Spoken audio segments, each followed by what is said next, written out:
So today I'm going to get Jayne to talk me through this lovely sample that I have in front. It's one of my favourite ideas where you've just got tone on tone using beautiful stitches that the machine will do. It's got a kind of heirloom look to it, hasn't it? It has. And it's something we overlook quite a lot. We tend to stick to our favourite stitches, don't we? And these, we've got it looks like candle wicking and then French knots as well. So it's just a really nice stitch. And it gives quite an elegant feel to a project as well, but with a modern twist to it. Yes. No, it's really, and there are two stitches, yes? There's a sort of straight one and a kind of ziggy-zag. So that's done in my favourite tone on tone. But I've got another sample here which uses modern variegated threads. Aren't we so lucky with these We've threads? got some fabulous threads. That's a 12-weight Madeira, so it's slightly thicker than you would normally see. Okay. So again, we would always use the purple tip needle with it, and the other key to remember with the thicker thread is you will have to thread the needle by hand. And the purple tips mean that you've got the bigger eye for the bigger thread, so you get to sew, but also when it's sewing, it's kind of for the machine, isn't it? Because these threads get quite warm in that space, particularly if they're thing. So we've got, so you said it was a 12 weight, so here we are with the 2 stitches done in this again. Yes. I think the variegated threads, they just open up so many possibilities for you now. I'd say we are very lucky with the different threads that we get. Yes, very much so. Very much so. So you've got this... I've got that one there. I'm going to pop that one there for a second. On the machine, haven't you? Yes. Yeah. So you're going to look, there's just some different variations of colours there. And again, how we can build the stitches up. Oh, yeah, and I mean, you do get the border guide foot, which is one we've never looked at, but that would be a great foot as well with some of these stitches to use. And again, we also use the beading foot with the straight stitch on here with these. I'll show you in a minute. So using this and the purple tip needle, what machine, the foot have we got on the machine? For this stitch here, for this one, I would use a standard satin stitch foot, the F foot, or if you want the F2 foot with the open toe, so you can see. Yes. Oh, I'm better with the open toe, to be honest, for me. Sometimes and again, but again with this one here, looks like a little row of French knots.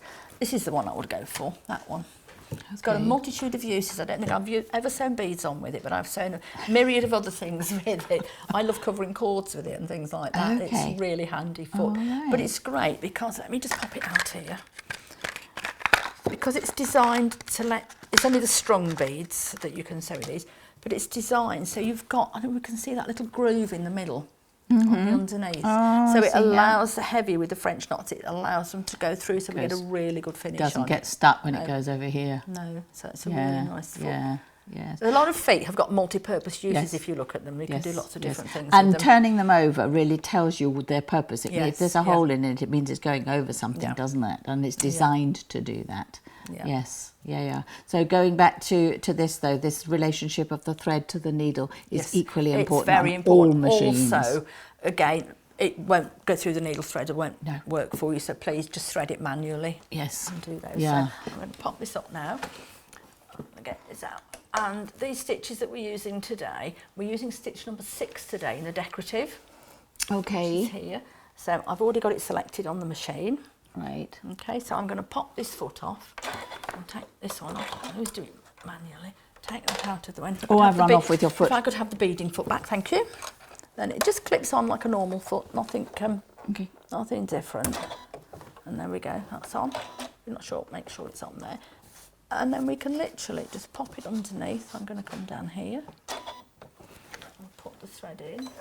And again, don't race with the machine. Let the machine take its time when we're doing this. I'm going to snip this little piece off. Normally, I would do a little scrap first, just so I've pulled both threads underneath. Okay, I was going to ask you about that. Yes, okay. Yes, we do that. So we go. Oh, I'm doing it again. I keep forgetting. I've got foot pedal here for today. Okay. So again, don't race with it because it needs to form that little raised French knot effect for you. And then if you're racing, it's not going to have stitches in between. But you can see with these how now, because it's running through that groove underneath, it's not flattening the stitch at all. No, it's very nice. And it just gives you such a nice effect. I mean, you can do some fabulous cushions and things with these. So what happens, this is on this scrap, we're just going from edge to edge. What happens if you wanted to stop now? So now you can either just physically stop, or I would use the lock stitch. Right. So it will finish the pattern repeat and tie off for me. Finish the pattern repeat, that's the room. Before it stops, so that's going to finish the pattern repeat for me there. And then Okay. And I think with these as well, excellent.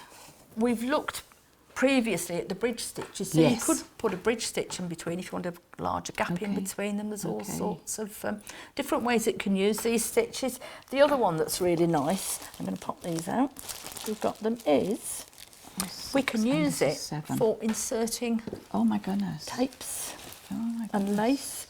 So we've got a really nice, oh, that's lovely there. So you can see how the stitches are used on there. So it's very heirloom, that will be fun. Can you imagine if you're doing a christening gown or something, and you could insert some lace and use all your beautiful heirloom stitches. And this is thinner thread. It is a thinner thread. So you could get away with a thinner needle. Yes, I think it's a case of, you know, sample the fabrics that you're using it on. You know, if you're using it on, say you wanted to put it on some silk or something like that, I would always sample it first. Yes, it's like a christening gown. Yes, it would be fabulous to do something like that. Really lovely. Yeah, I can imagine this also as a cuff for somebody's clothing and whatever. Absolutely bridal gorgeous. even. You could pop it into bridal wear, things like that. So really lovely.